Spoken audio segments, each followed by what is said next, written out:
Le panafricanisme, c'est une lutte de libération qui va permettre à des États souverains de décider eux-mêmes de s'unir et dans quelles conditions. Panafricanisme Russie, Nathalie Yam au forum Russie-Afrique lance un cri de libération.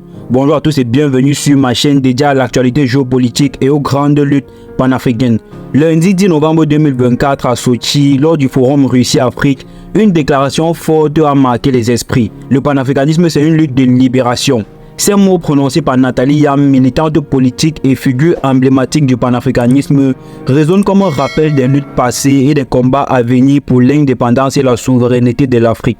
Quelles sont les implications de cette déclaration? Pourquoi cette lutte reste-t-elle d'actualité aujourd'hui? Et quel est le rôle que joue la Russie dans ce combat? Installez-vous, nous allons tout décortiquer dans cette vidéo. Il y a des pays qui sont en train d'imposer, de conquérir leur souveraineté, mais on n'est pas encore arrivé au stade où on peut dire qu'ils sont souverains. Ils sont en train de lutter pour cela et ils ont pris un chemin qui me semble assez irréversible en réalité. Pourquoi d'ailleurs? Parce que aujourd'hui on voit que ce combat est porté par les peuples. Ce n'est pas quelque chose qui émane d'une élite qui l'impose aux populations, mais c'est c'est un besoin qui est venu des populations.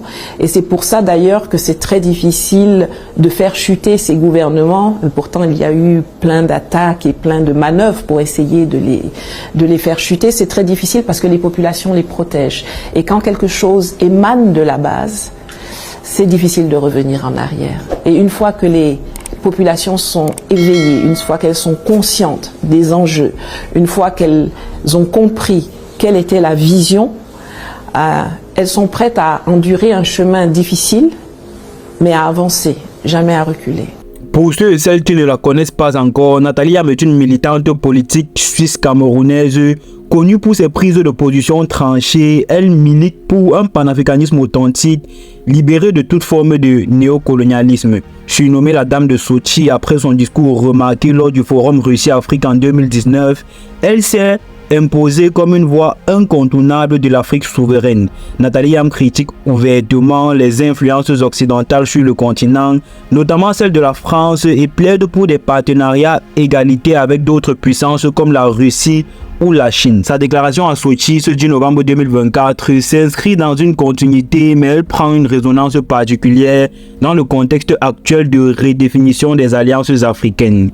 Lors de ce forum qui a réuni des représentants de plus de 42 pays africains et des dignitaires russes, Nathalie Yam a rappelé que le panafricanisme c'est une lutte de libération. Mais que voulait-elle dire exactement? Pour Nathalie Yam, le panafricanisme n'est pas seulement une idée ou un mouvement idéologique, c'est une action concrète, une résistance face à toute forme d'oppression, qu'elle soit politique, économique ou culturelle. Elle a souligné que malgré les indépendances officielles obtenues dans les années 1960, l'Afrique reste sur le joug des systèmes coloniaux qui continuent à piller ses ressources et d'imposer des politiques défavorables aux populations africaines. Cependant, pourquoi cette déclaration est-elle si pertinente aujourd'hui? La pertinence de cette déclaration ne peut être ignorée. Aujourd'hui, l'Afrique se retrouve à un carrefour géopolitique. Les anciennes puissances coloniales comme la France perdent progressivement leur influence, tandis que les nouvelles puissances comme la Russie tentent de s'imposer comme des partenaires alternatifs. Mais cette dynamique soulève des questions fondamentales. L'Afrique peut-elle véritablement se libérer de toute forme de domination extérieure? Et quels sont les rôles des figures comme Nathalie Yam dans cette lutte? Pour Nathalie Yam, le panafricanisme moderne ne consiste pas seulement à rejeter les anciennes puissances coloniales, mais à construire une Afrique indépendante, autonome, capable de négocier d'égal à égal avec n'importe quelle nation ou n'importe quel bloc. Lors du forum, Nathalie Yam a également salué le rôle potentiel de la Russie comme partenaire stratégique pour l'Afrique. Contrairement aux anciennes puissances coloniales, la Russie se positionne comme un allié dans la lutte pour la souveraineté. Mais quelles sont les motivations réelles de Moscou? D'un côté, la Russie cherche à diversifier ses alliances face aux sanctions occidentales et à renforcer son influence sur la scène internationale. De l'autre, l'Afrique y voit une opportunité pour diversifier ses partenariats et réduire sa dépendance à l'égard de l'Europe et des États-Unis. Malgré son importance, le panafricanisme moderne fait face à des critiques. Certains estiment qu'il est encore trop idéalisé et peine à se concrétiser en actions tangibles. De plus, le choix de nouveaux partenaires comme la Russie ou la Chine suscite des débats. Ces alliances sont-elles réellement bénéfiques pour l'Afrique ou risquent-elles de recréer de nouvelles formes de dépendance?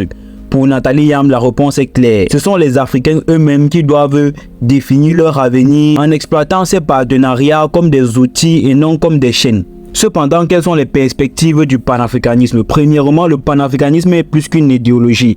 C'est une vision pour l'avenir et aujourd'hui, cette vision prend forme dans des actions concrètes de leaders d'organisations et de citoyens à travers le continent.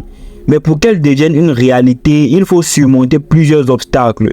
L'unité des nations africaines, la lutte contre la corruption et surtout la capacité à mobiliser les ressources locales pour répondre aux besoins de la population. En guise de conclusion pour cette grosse actualité, la déclaration de Nathalie Yam à Sochi résonne comme un appel à l'action. Le panafricanisme, cette lutte de libération, n'est pas seulement une question de politique ou de diplomatie, c'est un projet collectif porté par une vision de justice, d'égalité et de souveraineté.